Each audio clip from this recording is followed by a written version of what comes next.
All right, we're talking about the quotient rule, which just means we're dividing. We'll have the same same base. In this case, in this example, it's y with negative exponents. If you can remember that negative exponents just means change the place of the term.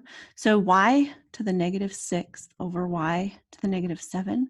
If you swap those two, you can make them positive. Because there's 7 in the numerator and 6 in the denominator, you can subtract and you get y to the first power, which is just y. Now, the way they're showing is basically doing the same thing. It's just looking at it a different way. So you can either do this example, like I said, where you switch the negatives, or you can just subtract. So they, in this example, they just subtract. Negative 6 minus a negative 7 is the same thing as negative 6 plus 7, which is 1. So I think this second negative exponent rule is the one that I showed, where you just move it to the denominator. If it's in the numerator, if it's in the denominator, you move it to the numerator. So let's do an example here. B to the negative 6th divided by b to the negative 2. I really think just swapping them is going to be the best way to do it.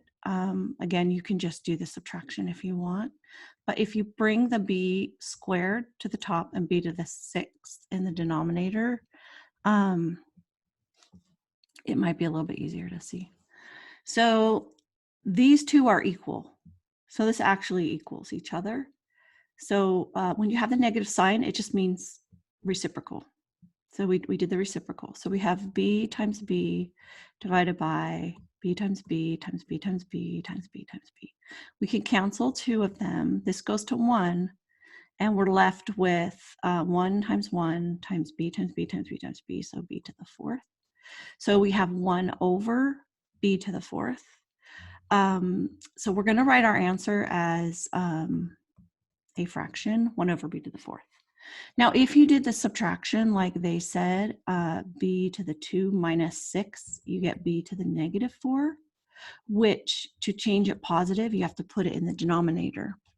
So either way works, but we're going to put 1 divided by b to the 4th power.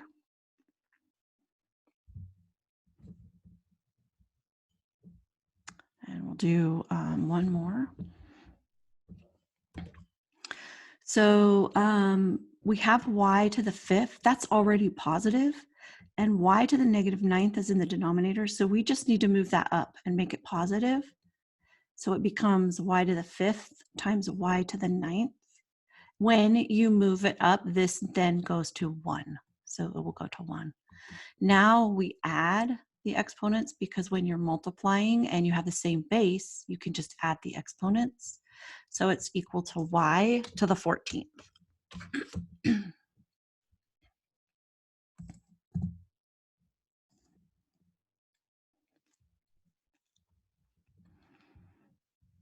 that's the end of the lesson.